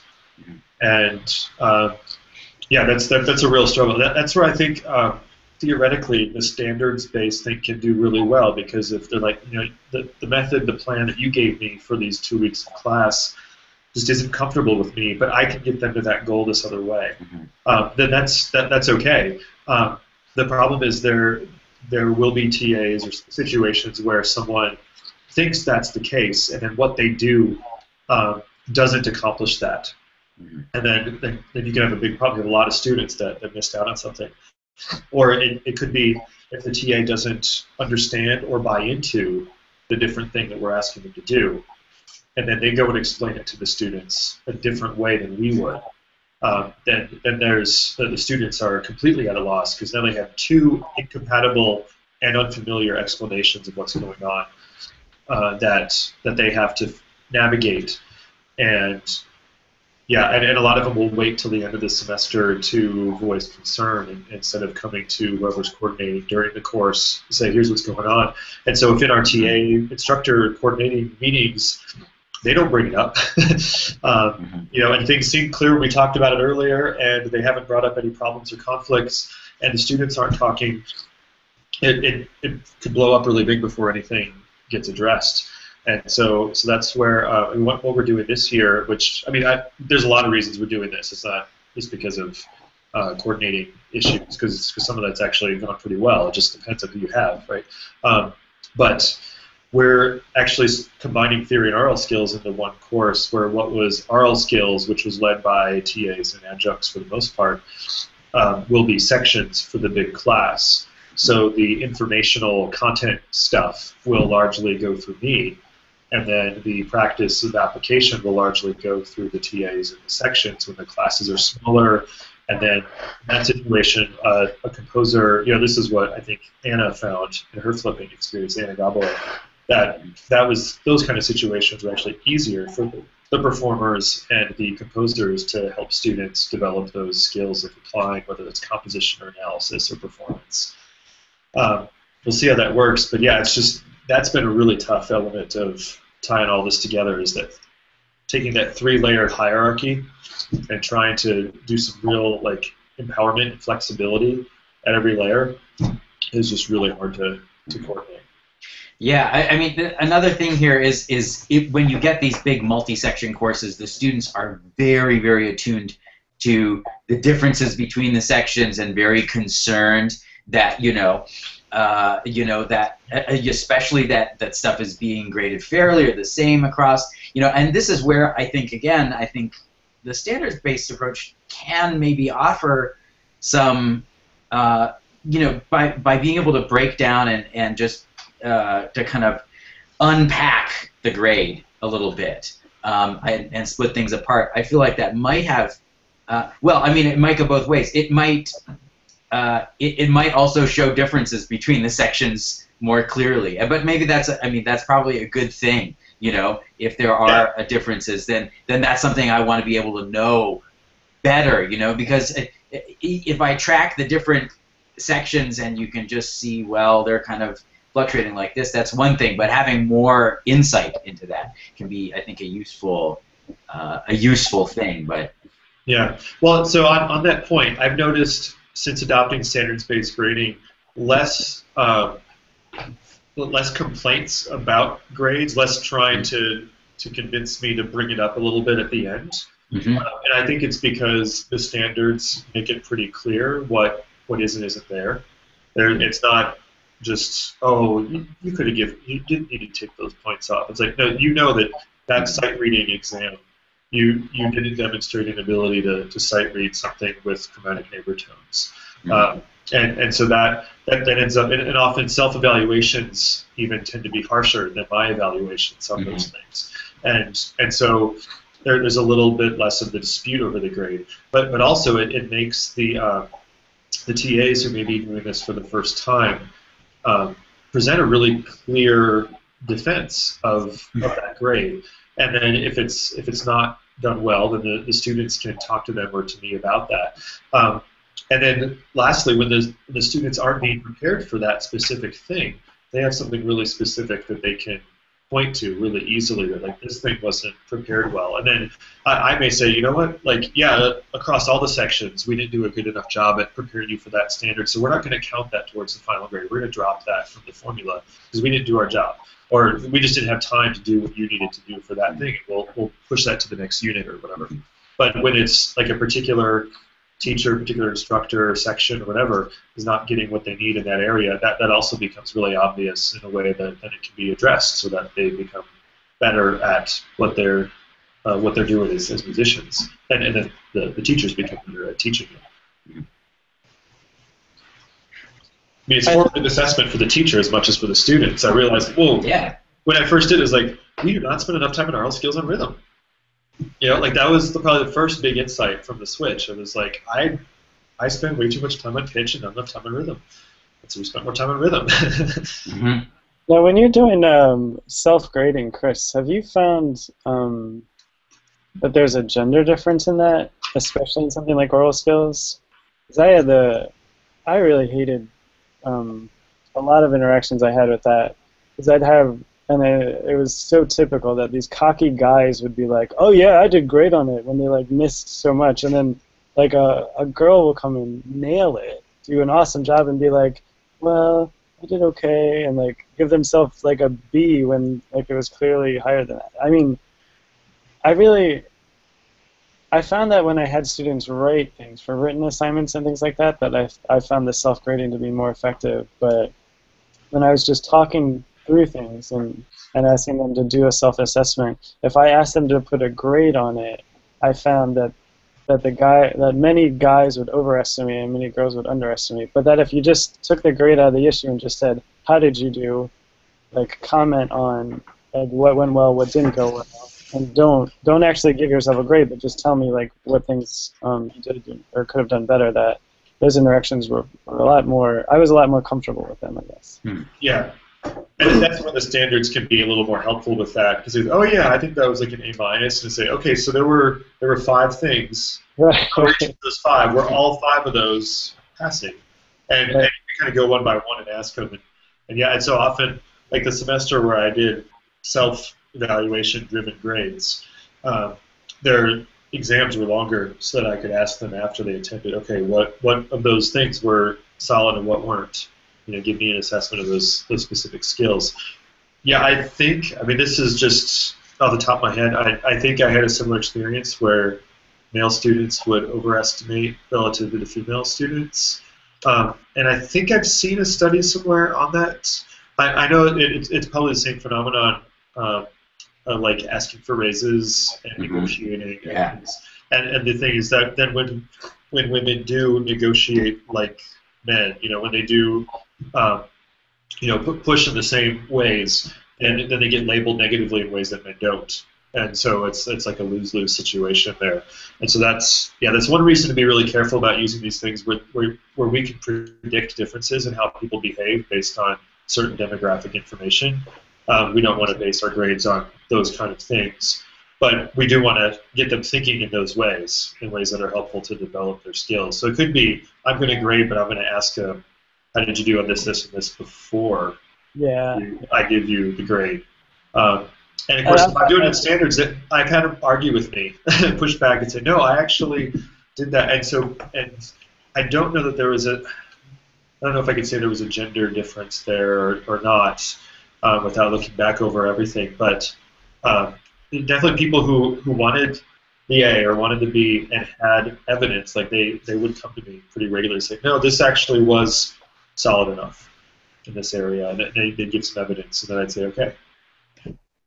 For one of these things like oral skills, too, to tie back to one of this morning's discussion, I've always, I wish I was really into the video game called Rock Band, because supposedly you can input your own music, and I've had this like vision of having the computer grade their sight singing just in terms of pitch and rhythm. And then me being able to say, oh, well, you got a 77%, and let me help you. Like, put me in the role of more of as a coach as opposed to someone who's evaluating them. And I think that would change that dynamic of oral skills in such a positive way.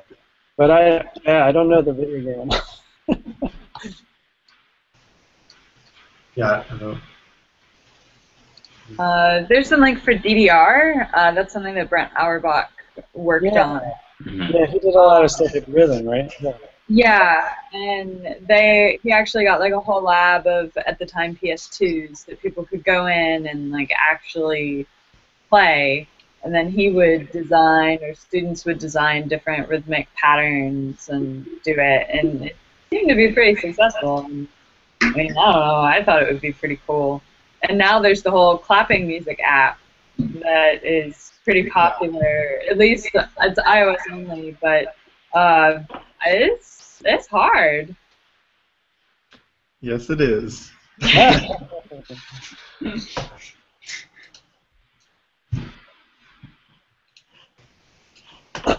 So have we answered the question about how we come up with standards and why?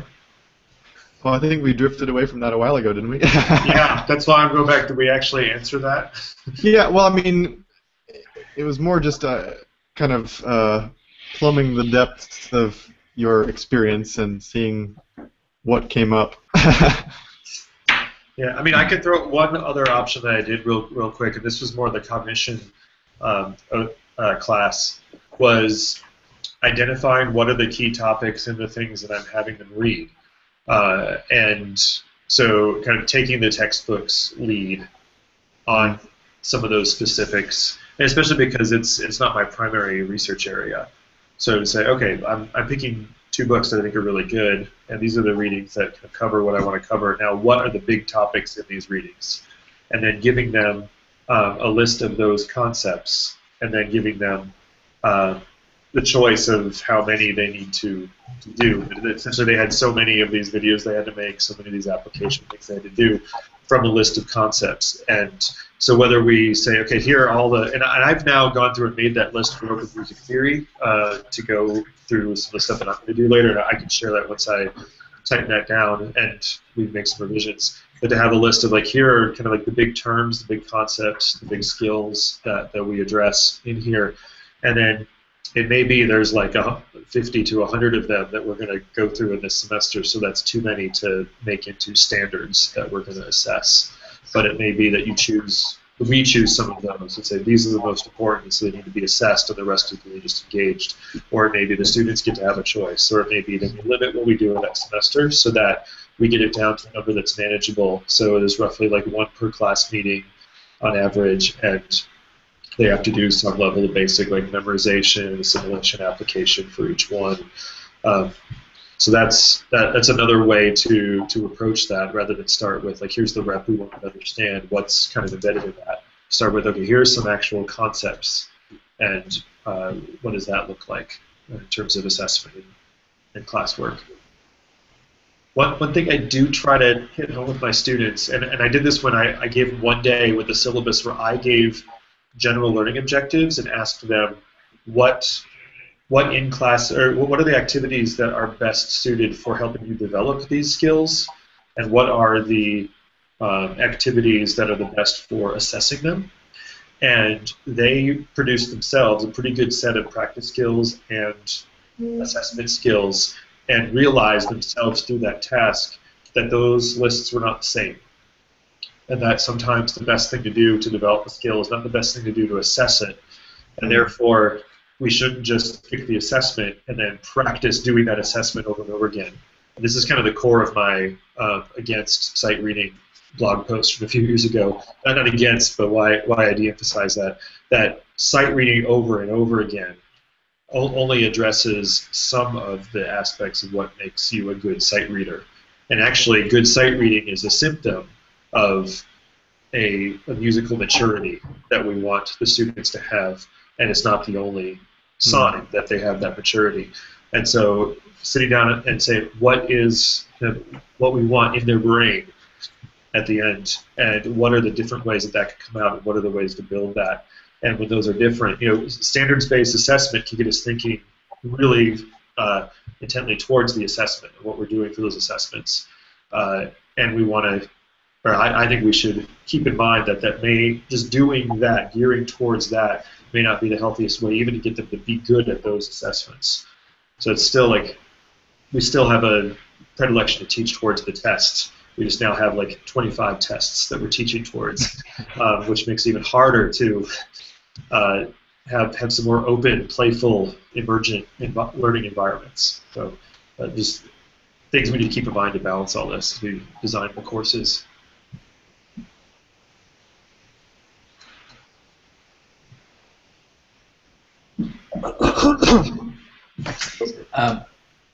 So one very basic mechanical kind of question.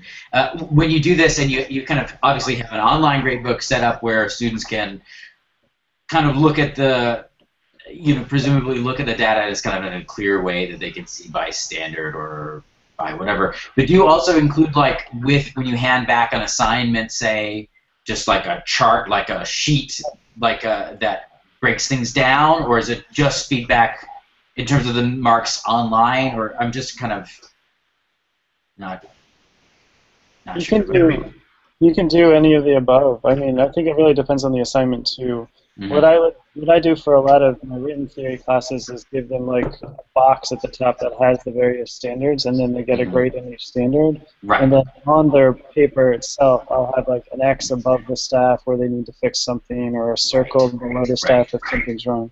So try to do a combination of them. Mm-hmm. Oftentimes I've found, and I explain to students, I think it's important to, just be transparent about your pedagogy, but I kind of explain to students, like, I'm not going to fix through parallel phys. What I want to do is have you see, oh my gosh, I wrote parallel phys. And that process of realizing that will help you double check your work. So that's the reason why I don't do that. But if ever you have a time where you can't figure out why you got something wrong, come talk to me about it. And then and what I'll likely do is just ask them questions like, all right, like how have you checked through your work here? Or so is this a 7th chord? Okay, what does the 7th do? I mean, like ask them questions to get them to try to have a realization. And some students, like, they don't like that. They're just like, just tell me what's wrong, damn it. And like, you know, but I think if you just try to emphasize, like, you know, I have like pedagogical reasons for doing this. Like, you're going to learn more by figuring it out on yourself as opposed to just telling me the answer. So in that particular example of the parallel fifths, then you don't have, I'm guessing that you don't have a parallel fifths standard, right? Because if you did, it would go into too much detail, you'd have too many standards, and also it would kind of give that away. They wouldn't have it figured out. So you just have like a strict voice leading or, you know, voice leading standard, and then that's enough. Exactly. Yeah. So just one standard for voice leading, like one standard for. Yeah. I think Danny should. I'm happy to share my other standard or what I use for sophomore and oral skills, whatever. I think you probably shared it last year, and I looked at it a year ago, and yeah. I'm asking probably all the same questions I asked last year at this time on Twitter. So, no. I mean, the thing is, it's such a shift in mentality, and it takes a lot of energy to really think through because it's really easy to say, like, you know, we have all these almost like unverbalized things that students shouldn't do. So when you try to break down like what they actually shouldn't do or should do, I mean, and try to valorize these things in terms of actual standards becomes really difficult. Yeah. Like how fine-grained, how loose, like what are the things you really care about too in your classes? And you can become really self-conscious about it too. Like, you know, like you have a Steve Lates on your shoulder saying like, "Oh, you really should have put that." So I mean, yeah, it's interesting. I think it's also true that we tend, as people, we tend to focus on the negative. I can't remember where I heard this said, but you know, people say things like this all the time, where you know, it takes a lot longer to build something up than to tear it down, and you know, little metaphors and things like that. But it's very true that, you know, when you look back and you remember a particular person that you knew in grade school or something, and you tend to remember the bullies, or you know, the bad things that happened perhaps more vividly than the good things. And I think that's part of that shift you're talking about, is the mentality is shifting from wrong to encouraging them toward the right rather than pushing them away from the wrong. Right, and that's one thing that the standard system can really do well, is that everybody's starting essentially at zero, and okay, over the next 5 weeks, how many of these can we knock off as having succeeded at? Now, the problem is when students like, oh, so that means I have an F right now, and like and then when there's like a week left and they're still at a D, and I'm like, but you're so close on these last 3 things that will just knock you all the way to, and then they're like, wait, if it's that easy to move from a D to an A, there's this whole mentality that's kind of like weird there. But if we could get them away from that letter grade thought and just say, okay, our goals, these are the skills we're going to build over the next few weeks. We're all starting at 0, and I'm going to help you get each one as we go. And so even though you're still kind of doing a pedagogy of like, what don't you have, and let's get that, as opposed to what are your strengths, and let's find out ways to cultivate that, which I think has some value in it as well. Like we're still saying, putting an emphasis on what are you adding to your skill set, not what did you do wrong in this particular assignment. Yeah, cause, I mean, the nice thing about categories is that if you can verbalize it, you can have a category for that. Like when I have students doing model composition projects, I have categories for craft and creativity. And I explain them, like, you know, this is aesthetic and it's very subjective. I'm happy to argue and explain like why I gave you the grade you got, but it's a composition and there's an element of subjectivity in it. Like, I can't get away from that. Like, right. There are reasons that people say that Mozart's better than Salieri, and like, you know, it's hard to quantify. Right, but it also gives the students an opportunity, or when done well, gives them an opportunity to employ their subjectivity in defending claims that are different from yours. Because you're saying, oh, it's not good enough because, they're going to rightly say, well, why? And if you don't have very good reasons, they have an opportunity to respond and say, well, what about this, this, and this? And so no matter who wins the argument, whether it's the teacher winning the argument by articulating more specifically to them what they need to focus on to get better, or the student winning by saying, no, actually, like these other things are just as important as what you said, and I did really well on those, and it's very stylistically appropriate, or whatever. Or like, oh, Mozart breaks that rule in this same situation. Here's the piece. That's why I did it. Like there's a little more opportunity for some back and forth on that potentially. And even talking with students, sometimes they explain things that you didn't see. Where I was like, your bass progression here is awful. Like, what are you doing? And the student's like, oh, well, I took this motive and I enlarged it. Like, that's why that bass is like that. Like, it had this motivic relationship. I'm like, oh, all right, you're going for something pretty cool, even though like the harmony sucks. Right, that's like tried doing something like I've always wanted to do something where they have a composition assignment and then I take all of them and I render them in like Finale or something like that, and then just play them anonymously in class and have students vote on which ones sounded good and which ones don't.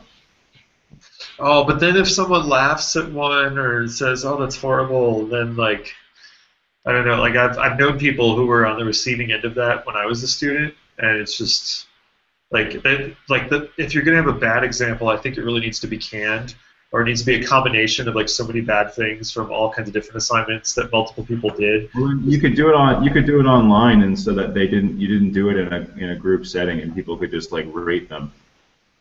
I've taken in, I've anonymized examples and brought them in from previous semesters if I wanted to discuss something that is not successful.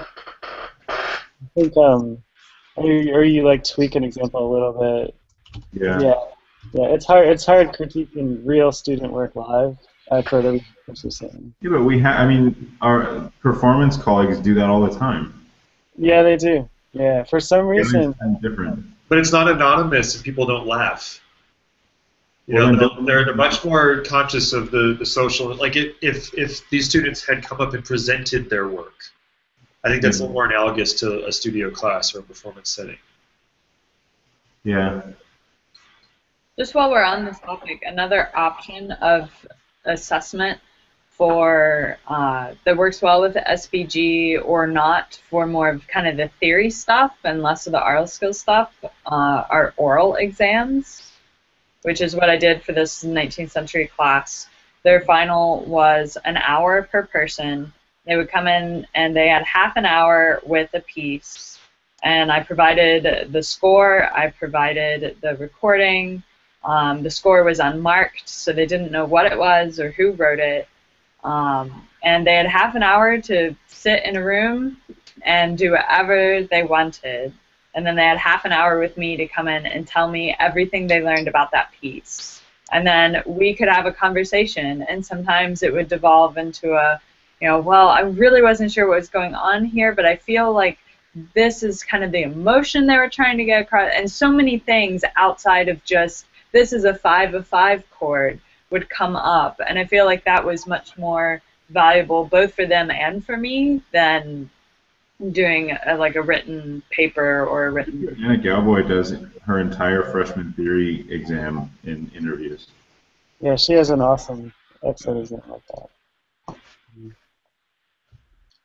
Yeah, I mean, roughly how are those interviews like an hour long, like this kind of oral exam thing, or are they like short, like a sightseeing exam, like 5-minute slots? It was an hour per person. The ones that I did at least were an hour per person. It was half an hour of them individually working, and then a half hour with me. Right. Yeah, I've done for sophomore theory. I've done something where they had to do a 20-minute individual or 40-minute with a partner oral exam, where they have a prepared presentation for usually the first quarter or half of it, and then in the remainder of the time, like basically I tell them at that point, these are the standards that you passed. based on your presentation, but let me ask you some more questions about the others to see if you have that understanding as well. Because sometimes they just, in a paper, they'll just forget to talk about something, or they'll have just not quite enough details or something. And so to give them an opportunity to let me ask you some questions to see if it's in there somewhere, it just wasn't expressed well, is helpful. But then it also becomes really obvious to them if I ask them like 10 questions and they really have no answer for that. It's harder for me to grade them down when they're in person and I'm asking them these questions, trying to get it out of them. But it's also it becomes pretty obvious to them when they don't have it. Like they know it even more than I do, and they don't get mad at me for the most part. But it's just such a great. I hate that I have the most time for that at the end of the semester, because I did it midterms once and it killed me. But it was so great to do it in the middle of the semester because there's always some new bond with some students that you don't get in class that you can really build on. So it's good even if it's at like right before Christmas and then I get them the next semester in another class. It's really nice to have that really small interaction with people who maybe don't come in for office hours or can't because of their schedule.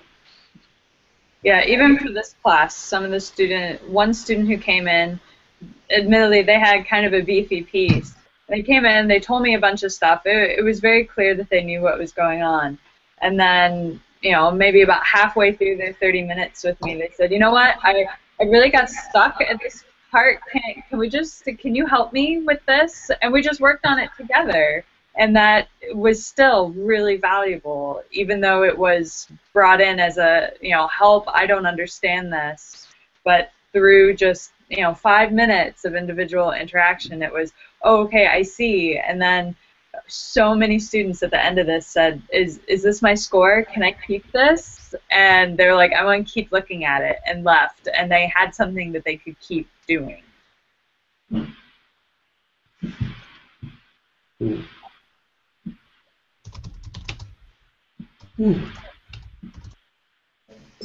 Shall we call it a session? Yeah. Sure. The next one's starting in 15 minutes. Cool. Oh yeah, I shared a link there that it has my oral exam information and a more exhaustive reassessment policy that I've used recently. If people are interested in one or both of those, but yeah, I like the oral exams when there's time for them. Yeah. And the good thing is, you're done grading when they leave. Like, I usually would spend at least as much time grading the paper, except I'd get distracted because I'm like, oh, that's my 30th paper, and it's like as soon as I'm done with these papers, I'm done with the semester, and it's so hard to keep focused on it, even when they're really well written and it's really interesting music and else. To have them sitting in the room with the music, listening to it, listening to them talking about it. It's just like, even if it takes 2 whole days of nonstop student meetings in finals week, it's so much better than spending 2 whole days grading papers and listening to video, sightseeing, whatever. And yeah, it's a great way to. And then your assessment's done when they leave. They know their grade, you know their grade. There's no more work to do. You can say, have a great break. I'll see you in January. Yeah. Cool. Shall we call it and come back in 15 and talk about, or not even, I don't know, isn't it we're doing OMT next? Yeah, OMT follow-up. I think Dave and Megan went to town last night. I didn't really catch into it, but. Yeah, I wrote down some stuff. I haven't put it in the doc yet, but. Yeah, I definitely have some questions. I kind of stopped after I went way into it, and I thought, wait a minute, maybe this stuff isn't as helpful, and I started getting a lot of questions. I was like, you know what, I'm just going to stop and wait till tomorrow. Cool. Hopefully I can load IMSLP today. See. Okay. Well, I'll stop the broadcast here, and then we'll be back in a little bit. Okay. Are we gonna? We pushed back 5 minutes too, so we're coming back at 2:50, right? Sure. 11:50 or whatever. Whatever time zone. Yeah. So 14 minutes. All right. Lunchtime! Thanks, guys. Yeah.